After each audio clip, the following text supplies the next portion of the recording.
Good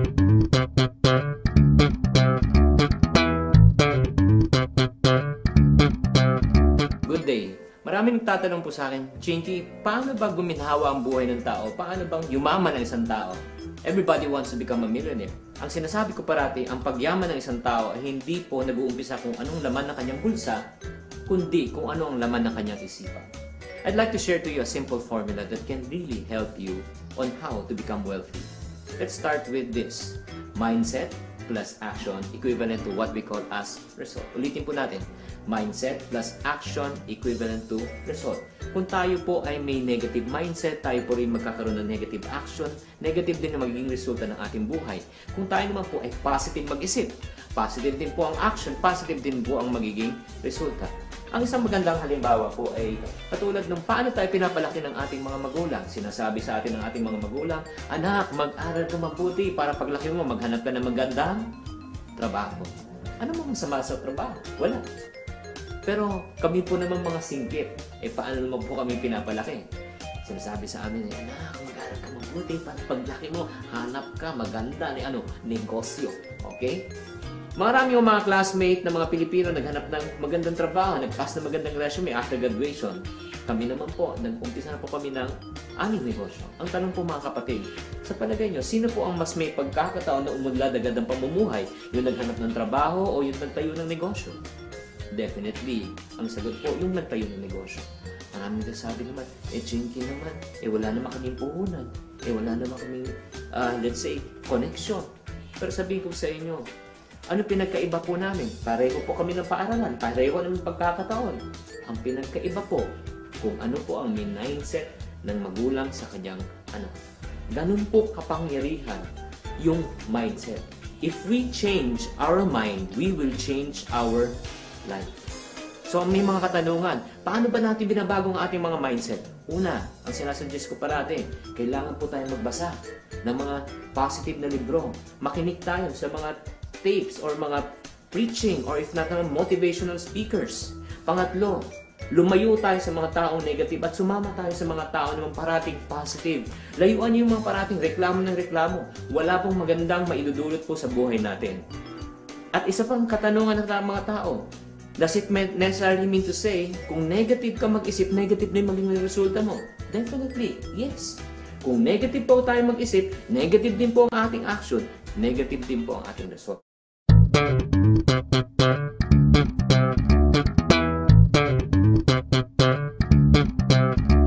May mga nagtatanong sa akin, Chinky, naniniwala ka ba na ang pera ang ugat ng kasalanan? Money kasi is very evil. Ayaw kong hawakan yung pera. Kaya tanungin ko, ano sa palagay nyo? Do you believe that money is the root of all evil? Well, actually, kung iisipin natin, marami nga nagiging masama nang dahil sa pera. Pero ako naman, naniniwala ako na ang pera ay mahalaga sa tao at hindi siya ugat ng kasalanan. Sa matter of fact, pag gising mo sa umaga, pag nagugutom ka, ano kailangan mo gawin? Kakain ka. Pero pag kakain ka naman, ano kailangan mo? Pera. Magsashampoo ka, maliligo ka, kailangan mo ng sabon, di ba? Tubig, lahat, kailangan mo ng pera. Lalabas ka, kailangan mo ng damit, kailangan mo ng pera. So in other words, money makes the world go round. And this is my personal belief. I believe money is not the root of all evil. But what I know, what the Bible says, the love of money is the root of all evil. Ang pagmamahal sa pera higit pa sa iyong sarili, ang pagmamahal sa pera higit pa sa inyong pagkakaibigan, ang pagmamahal sa pera higit pa sa inyong pagkakamag-anak. In other words, if you love money over everything, that is the root of all evil. So, ang katanungan naman next, Chinky, what's the purpose of money? The purpose of money, number one, I believe, is to provide us for our need. If you go back to the prayer of Our Father, ang sinasabi ng prayer na Our Father who art in heaven, hallowed be your name, your kingdom come, your will be done. Give us today our what? Daily bread. Ano ibig sabihin ng daily bread? Bread means pagkain, tinapay. That refers to food, clothing, and shelter. It refers to the need. So, yan talaga ang pinaka-purpose ng money. Ang nakakalungkot po minsan, ang pera po ay nagagamit po sa masamang paraan. Just like a gun.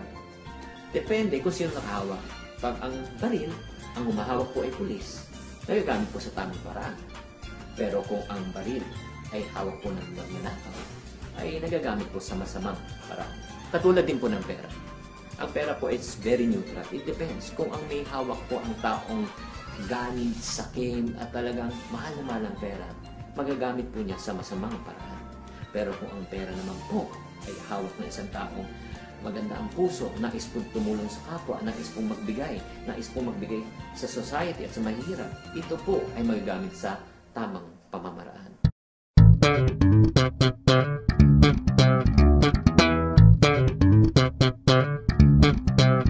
Pag sinasabi po natin ng savings, nako, napakarami po ng excuses ng mga taong sinasabi, nako, wala akong pera, ang hirap mag-save, kung konti na lang ang sweldo ko, paano ko pa pagkakasyahin? Marami tayong pwedeng gawing excuses, pero ang natutunan ko sa buhay, ito po, kung gusto, gagawa po ng paraan, at kung ayaw, marami naman pong dahilan. So, ang kailangan po natin instead of saying why we cannot save, why don't we say why not? Marami po tayong pamamaraan kung paano tayo pwede mag-save. As a matter of fact, yung mga ginagastos po natin sa buhay, ang hindi po natin nakikita yung mga maliliit na gastos. Ang parati lang nakikita natin yung mga malalaking pinagagastosan natin. Halimbawa, kung sino man sa inyo bumibili po ng mga bottled water or mga juices o mga iced tea, tanggalin lang po natin yan sa budget natin. Halimbawa, gumagastos po kayo ng mga 20 pesos sa isang araw lang. Once a day lang kayo umiinom ng mga bottled juices, that's 20 pesos times 30 days. That's 600 pesos already a month. Multiply lang 12 months, that's 7,200 pesos per year. Paano pa kung kayo po ay naninigarilyo? Paano pa kung pamerienda-merienda? Kung kayo lang po, or umiinom kayo ng mga kape na medyo may mamahali ng konti. Halimbawa, pag pumasok po tayo doon at bumili tayo ng kape, that's more or less 80 pesos. Ginagawa po natin ng 4 na beses sa linggo, that's 320 pesos. Times 4 weeks, that's already around 1,500 a month. Times 12 months, that's again, more or less around 15,000 pesos per year. Again, masasave po natin. There are a lot of ways to save. Ang importante lang, kailangan po tayo mag-decide na kailangan po natin mag-save. Huwag po tayo mag-save kung marami na po tayong pera, mag-umpisa tayong mag-save habang tayo ay may kaunting kinikita. Because saving is a matter of habit. So mga kapatid, umpisahan po na natin mag-save, pakaunti-konti. At makikita nyo in 1 month, in 1 year, ang dami nyo na pala po na ipon. Start saving now. Maraming salamat po.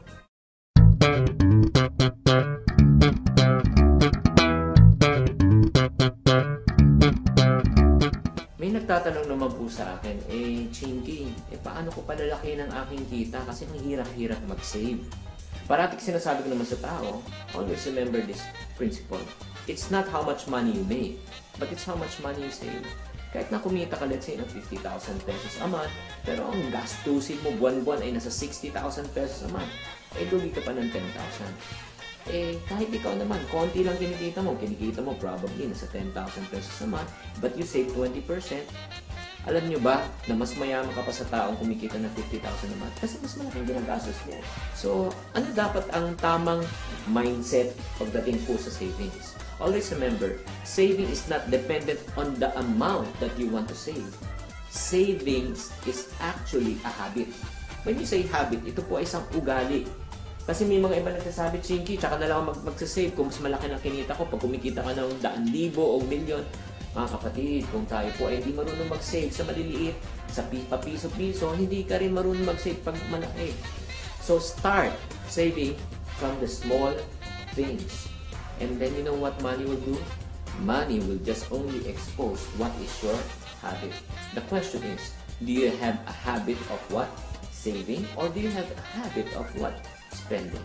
Start saving right now and I know you will have a bright future.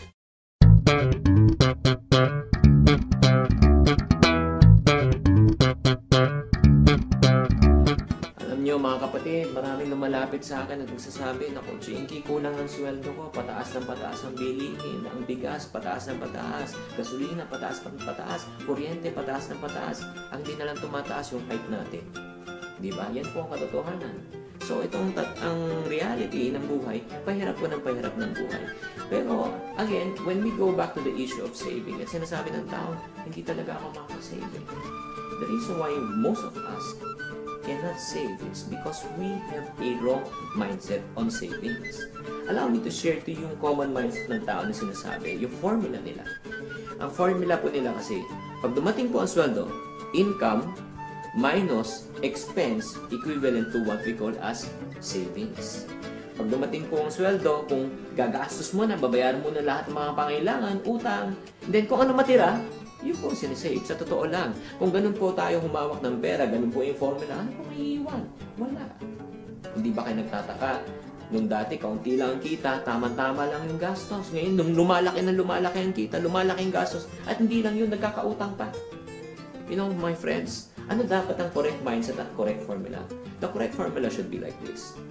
Income minus savings equivalent to what we call as expense. Unahin po muna natin mag-save. Okay, let's say, nag-decide kayo, gusto ko na muna mag-save ng 10%. So, kumikita kayo, example, ng 10,000 times 10%, that's 1,000 pesos. Set aside nyo, yung 9,000 pesos na titira, yan po ang pagkasyahin po natin. At alam mo naman tayo mga Pilipino, nalikas na tayo talagang magaling tayong mag-budget kung ano po natitira na pagkakasya po natin. So, I just want to encourage you that you have to start from the correct formula and the correct mindset.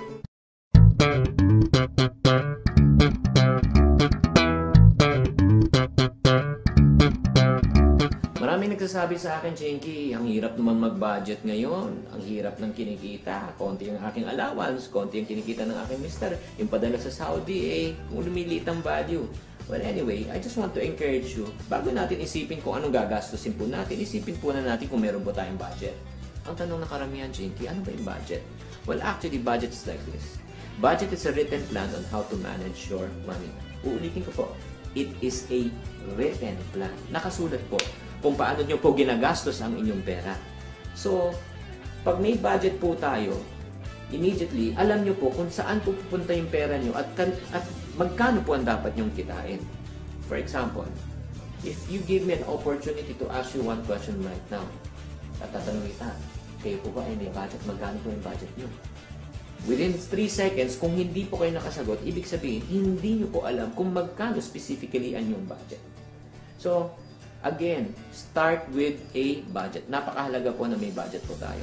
So, paano naman tayo ba-budget? Ano naman yung kabutihan pag tayo may budget? I just made an acrostic on the word called budget. Let's start with the letter B. Once you have a budget, it sets boundaries. Nagkakaroon kayo ng hangganan kung saan nyo lang gagastusin ang inyong pera. Kung wala kayong budget, baka free for all yan. Anong pasok, yun din po ang labas. So, pagdating ng mga pangailangan talaga, tubig, kuryente, upa, wala na po tayong pambayad. But if you have boundaries, alam niyo po kung anong limit. And ang gandahan din, when you have a budget on the letter U, it releases you from what we call as unwanted stress and pressures. Hindi naman lingid sa ating kaalaman. Tubig, matrikula, kuryente. Parating ng parating yan at the end of the month. So, dapat nakatabi na yan. Huwag po tayo living by faith na, sige, bahala na si Lord. And then D, pag tayo po ay may budget, it helps us to become what we call as debt-free. When I say debt-free, una, hindi ka papasok ng utang. Kasi hanggang may boundary ka na. Or second naman, kung may utang ka naman, dahan-dahan mo, mababayaran ng utang dahil sineset aside mo yung amount. So, let's go to letter G.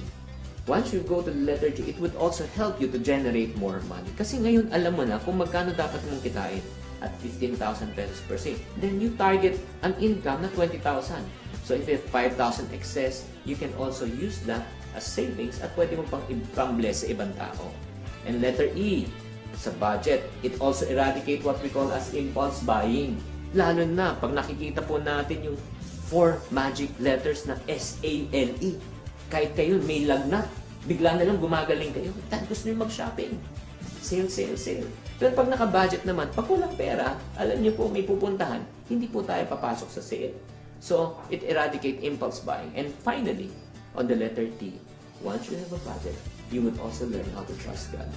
When I say trust God, you would learn to pray to God, Lord, itong pangailangan ko, i-bless mo naman. Kulang pangailangan ko. Ang gusto ko, i-bless mo ko para matustusan ang pangailangan ko at sobrahan mo pa para makabless ako ng ibang tao. Always remember this when it comes to finance. Trust in the Lord with all of your heart. Lean not on your own understanding. In all ways you acknowledge Him, and He will make your path straight. He will bless you.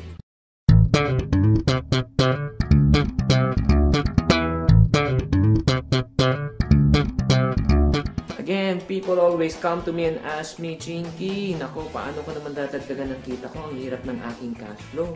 Pag naririnig po natin yung word na cash flow, minsan nga parang sumasakit ang ulo mo. Akala nyo, dapat accountant lang dapat nakakaalam kung ibig sabihin ng cash flow. Mga kapatid, huwag kayong mag-alala. Estudyante man kayo, magulang man kayo, housewife man kayo. Cash flow is very simple. Ano ibig sabihin ng cash flow?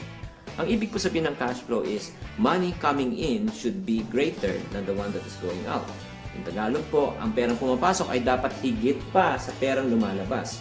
Kung mas mahigit pa yung lumalabas kaysa po yung pumapasok, ang tawag po yun ay negative cash flow. At ayaw nyo po mangyayari yun.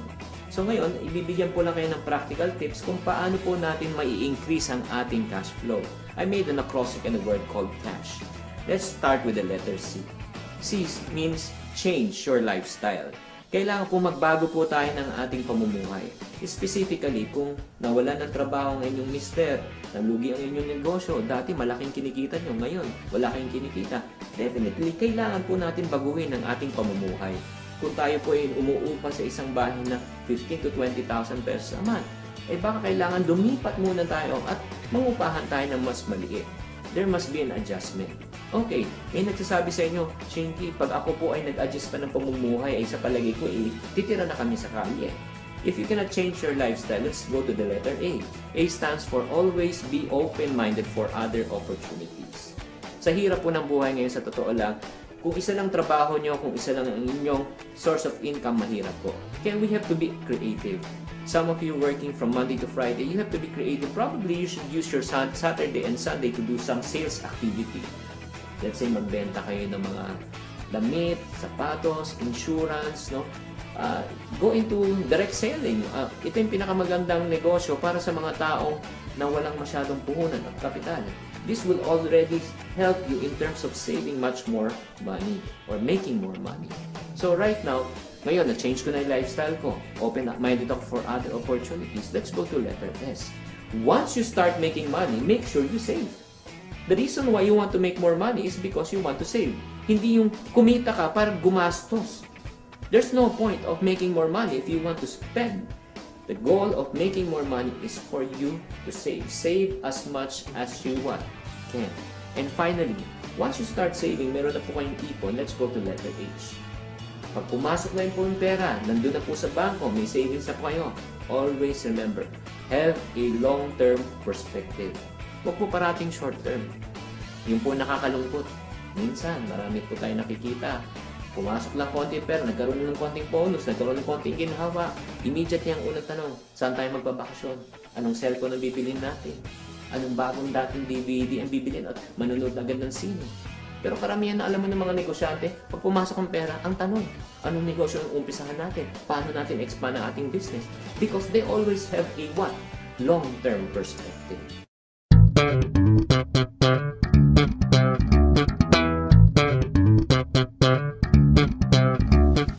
Friends, ngayon usong-uso yung sa kasabihan, di ba nagiging joke of the town?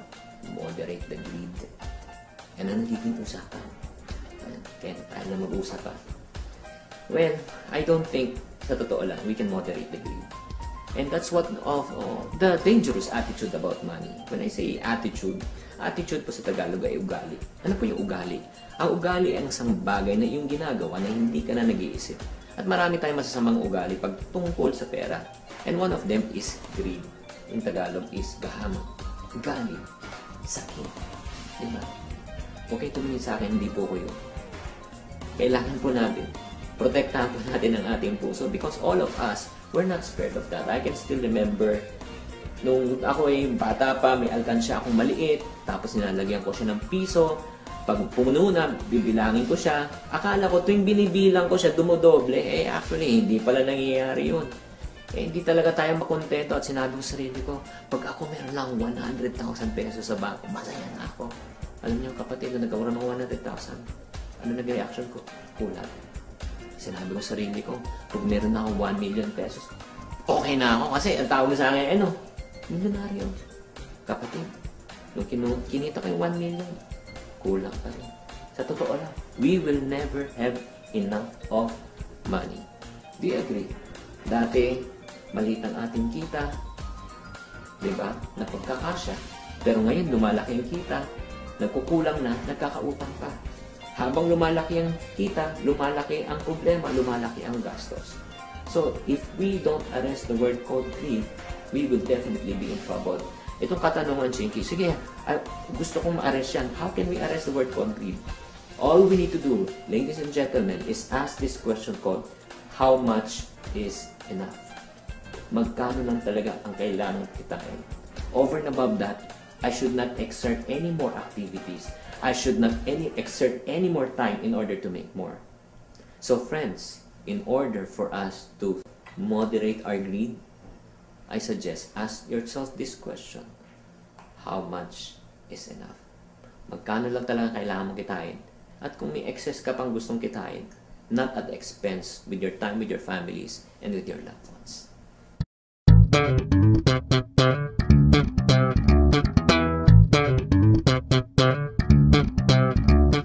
Maraming lumalapit sa akin at sinasabi na naman naku, ang hirap ng pera. I always worry about money. It's not enough. Actually, kung yan ang nararamdaman nyo, hindi kayo nag-iisa. Marami po talaga nag-aalala pagtungkol po sa pera. Even yung abang lingkod during that time, I can still remember in 1994 when business was really down. And then, ako po may nagkaroon ng utang dahil sa business. And then, I have only last 8,000 pesos. Magbabayad pa ako ng upa, kuryente, mga sweldo ng tao. Anong ginagawa ko araw-gabi? Ako po nag-iisip, nag-alala. And then, ang ginagawa ko pa, bago ako matulog, tinitignan ko po ang aking bank account bago po ako matulog. Tapos, kinabukasan, yan yung gagawin ko ulit. Last 8,000 pesos, parang feeling ko, parang dumadami siya pag tinitignan. Sa totoo lang, hindi po nangyari yun. And then finally, talagang sinabi ko, enough is enough. Ayaw kong ganito, parating iniisip ko ng tungkol sa pera. I called my friend, na South Council, sinabi ko, kapatid, anong gagawin ko dito? Well, sinabi niya, gusto mo bang wala yung pag-alala sa pera? Siyempre, ang unang gagawin mo bukas ang bukas, kunin mo yung bank account, pumunta ka ng bangko, tapos i-withdraw mo yung pera. Tapos sabi ko, tapos ano gagawin ko? Mag-i-invest ba ako? Mag-i-invest ba akong business? Hindi, pamigay mo. Ha? At kung last 8,000 pesos, pamimigay ko, ano matitira sa pera ko? Tignan mo. Yung sinabi niya sa akin yun, parang, hello, tama ba akong hingan ng counsel? I don't think it's the right advice. Pero alam mo, sinabi ng kaibigan ko, makinig ka, Chinky. Pag uwi mo maming gabi, bago ka matulog, anong gagawin mo ulit? Titignan mo ulit yung bank account mo, di ba? Pag tingin mo sa bank account mo, ano makikita mo? Wala. Di wala ka ng problema.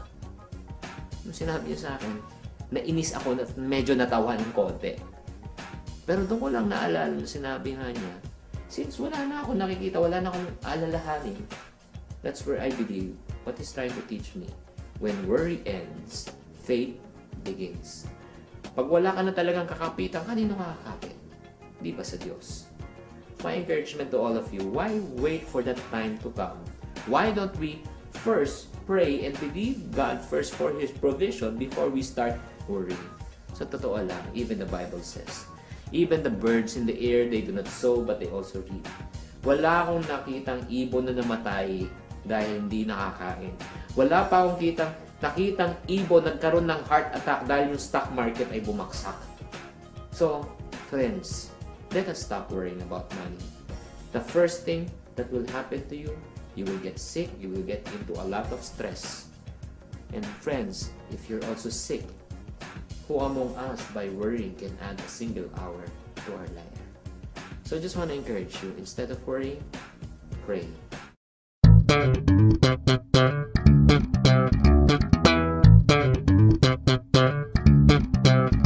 Ang tanong, paano ba nag-uumpisa ang utang? Alam niyo ba, ang pangungutang at pag-uutang ay isa pong ugali. Ang isa pong ugali, again, ay isang bagay na yung ginagawa na hindi ka na nag-iisip. Probably, nakaugalian na natin pag tayo po ay nahihirapan sa buhay. Ang unang pumapasok na sa utak natin ay, sino pwede natin hiraman ng pera? Pwede ba tayong manghirap kay auntie, kay uncle? Di ba sa ating mga kaibigan? Nagiging ugali na natin. In order for us to really get out of debt, the first thing that we need to do is we need to make a decision. Kailangan mag-decide ka na kahit nahihirapan ka sa buhay, kahit punong-puno ka ng pressure and stress, never get into debt. Ang hirap talaga pag may utang. Ang hirap matulog, ang hirap magising, ang hirap kumain. Marami kang taong iniiwasan. So I just want to encourage you, if you are really serious to get out of your debt, stop getting into debt. pay the price. That is the only way that you can get out of it.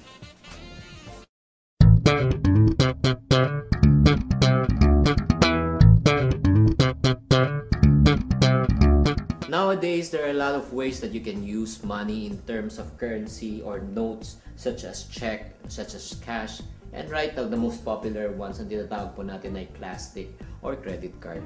So marami na pong tao ngayon may credit card. Dati kakaunti lang. Pero ngayon, sa totoo lang, the ones that's fueling our economy, especially in the middle class, are credit card. What is a credit card? A credit card is what you use today to buy what you cannot afford tomorrow while you're still paying for yesterday. So yun po ang mahirap po sa credit card. And sa totoo lang, credit card is the most emotionless way of spending money. How can I say that? Because I have one and I can still remember nung first time ko nagkaroon ng credit card, me and my wife, we go to a restaurant and then after that, we swipe. After that, pumunta naman kami ng bookstore. Again, we swipe, walang aray. And after that, pumunta kami shopping kami. Again, swipe, walang aray. Nung dumating ang billing statement, aray. Diba? Kasi hindi mo mararamdaman. And that day alone, we spent over 8,000 pesos. So I just want to really encourage you. If you really have trouble in spending, especially, hindi mo makaya makontrol ang iyong pag-shopping when you have a credit card, I do suggest tonight, you seek a doctor's advice. And the doctor will immediately advise you that you need to immediately perform a plastic surgery. Ano yung plastic surgery? Face? Sa body? No. Get a scissor, get out yung credit card and cut it into half. This will save you a lot of money. At the same time, it will help you to get out of debt. Again, no offense meant. I have nothing against people who have credit card. If you want to use credit card for convenience, that's no problem. But if you're going to use credit card dahil wala kang pera and then expecting the money will come, that will be very, very bad. It's not a wise way of spending money. As a matter of fact, statistics shows if you use a credit card, you spend 30% more. And chances are, if you have a credit card, you won't even pay on time. Marami pong disadvantages if you do not pay on time. They will charge you 3.5% interest per year. That's more or less 40% per annum. Compare, if you put your money in the bank, it only generates you at least 2% per annum. So negative 38%.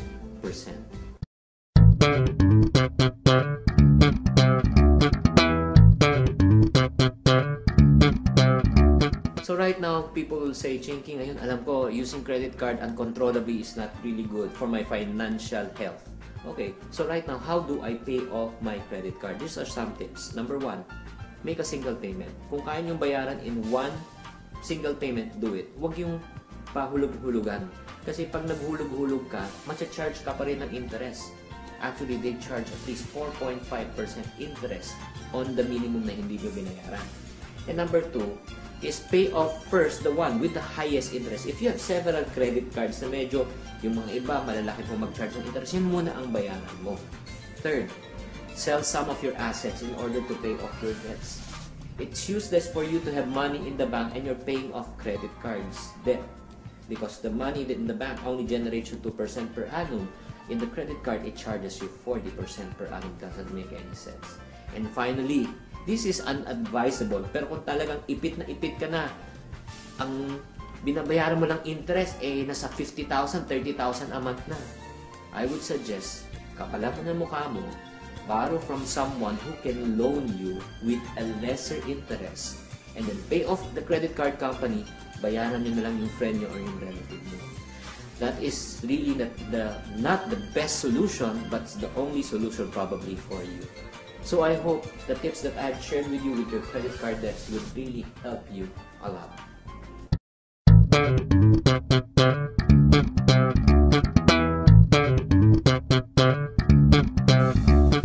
Do you know that getting out of debt is one of the hardest thing to do in a person's life? Alam niyo bakit? Kasi para tayong nahulog sa loob ng balon. Diba? Mabilis mahulog pero ang hirap talaga lumabas. So, I just want to share with you some of the practical tips for people who are really struggling with their debt. I made an acrostic on the word called debt. Let's start with the letter D. D stands for the word called decide. Kailangan magdesisyon po kayo na kailangan ayaw nyo talagang pumasok na utang. The only way that you can get out of debt is stop incurring new debts. May mga iba ganitong ginagawa. Nangungutang dito, pambayad ng utang dito, pagkatapos iikot na naman, mangutang sa ibang tao, pambabayad sa ibang tao. It's a never-ending cycle. Again, make a decision. Let's go to letter E. E stands for what? Empty your savings account and liquidate some of your assets. Again, it's no use for you to put some money in the bank account just to have a sense of security na may pera ka pa. Pero kinikita ng bangko mo is less than 2% a year while you're paying off 30 to 40% per year towards people you owe money to. It doesn't make any sense. So you got into debt by probably overspending. Right now, benta nyo muna yung mga gamit nyo sa bahay, yung mga flat TV screen nyo, yung mga cellphone na magaganda nyo, benta nyo muna. Pay off your debts first and wait for the right time. And then ito yung key. Listen to me carefully and look at my next tip. On letter B is what? Be faithful in paying your debts, even in small amounts. Maybe some of you right now, you got into debt is because somebody in your family got sick and nagbayad ka ng 50,000 at nangutang ka. Yung kinikita mo sa sweldo mo is 10,000 naman. Definitely imposible na kukunin mo yung 10,000 pababayad mo sa 50,000. So, anong gagawin mo? What I do suggest is at your 10,000 pesos, magkano kaya mo i-allocate on a monthly basis para mabayaran mo yung 50,000? If what you can allocate is only 2,000 pesos a month, kunin mo yung 2,000, pumunta ka sa taong pinagkakautangan mo, kumatok ka sa bahay nila, iabot mo yun. Pay it little by little. Why do I say that? In getting out of debt, it's not in the amount that you want to pay that is more important. It's in your willingness to pay. Yun po yung mahalaga. And finally, letter T, totally reverse the process. We got into debt by overspending. Right now, it's time for us to get out of debt by underspending. At meron pa tayo isang kasabihan, kung maiksi po ang kumot, matuto tayong mamalugtot. If you do that, friends, I want to congratulate you. You are already on your first step to get out of debt.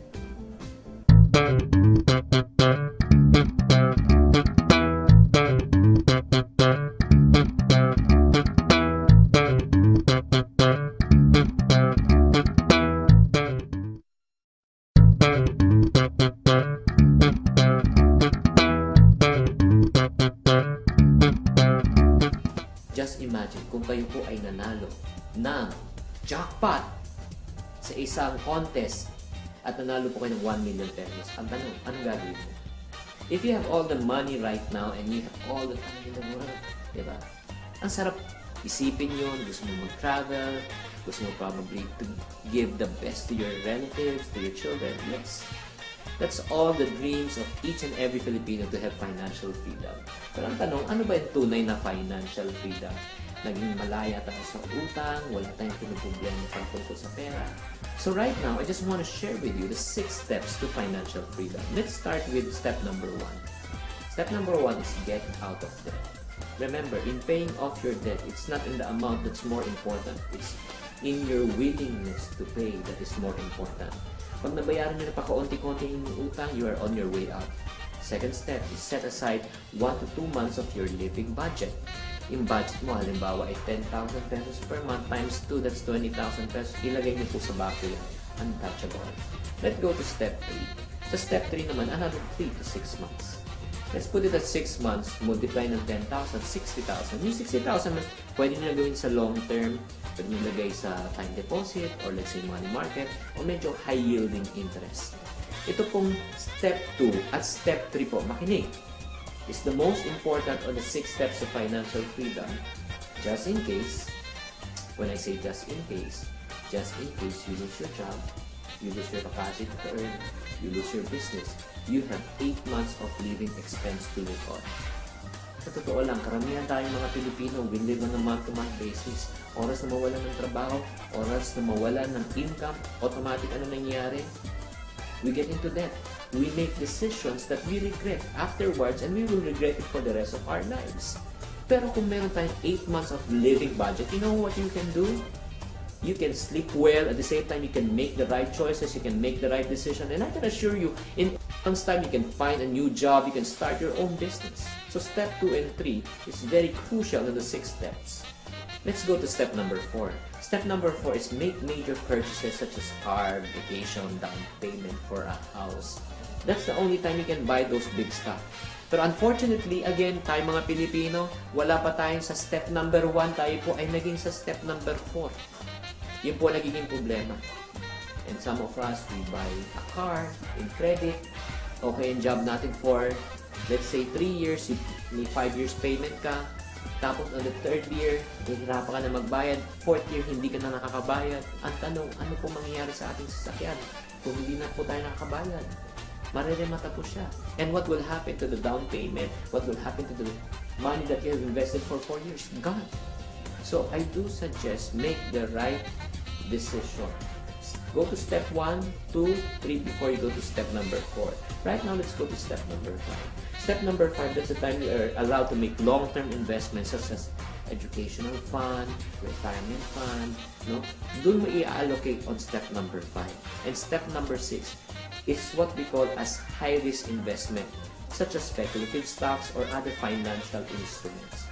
But listen to me carefully. I wouldn't advise you to go on to step number 6 if you do not understand what you're getting into. Kung hindi nyo po naintindihan yung financial instrument, may nagsabi, magandang mag-invest dito dahil malaking interest compared to the bank. Kung hindi nyo po naintindihan ng negosyo niya, huwag nyo pong pasukan. That's the first rule. The second rule is this. The higher the interest, the higher the risk. My friends, don't get into something na hindi nyo po naintindihan. And finally, I'll just close with this story. My friend once invited me to an investment venture that probably promises around 3% per month. And then sinabi niya mag-invest daw. Sabi ko, kapatid, pag 3% per month, yan times 12 months, 36% per year. Yan, I think that's too much. Well, I've been investing with this company for the past 5 years and they are okay. So, sinabi ko sa kanya, probably, I'm not just a risk taker. If you want to do it, go ahead and do it. And truly enough, that he had really made a lot of money in 3 years' time. Bought a car, bought a house, and then sinasabi niya, hindi ka kasi nakinig sa akin eh. Again, I go back to the 2 rules. Number 1, I do not understand the business. Number 2, the higher the interest, the higher the risk. The following year, when I met him again, hindi ko na nakikita ang kanyang sasakyan. At tinanong ko, kamusta siya? Hindi na siya nakatira sa village na tinitirhan niya. There I learned, yung kumpanya na pinag-i-investan niya ng 3% per month ay biglang nagsara at nawala. Ang pinakamalungkot na nangyari, lahat ng savings nila, lahat ng pinundar nila, at lahat ng mga inutangan nila. Ngayon, hindi nila kaya bayaran at nawala na kanyang kayamanan. So friends, mag-ingat po sa mga matatamis na labi at maglalapit po sa atin na sasabihin na mas maganda na mag-invest po kayo dito. Again, babalik po tayo. Kung hindi nyo naintindihan ang investment, kung mataas po masyadong interest, tumakbo na po kayo at huwag nyo pong ilabas ang inyong pera. If you follow these steps, I can assure you, you will be financially free.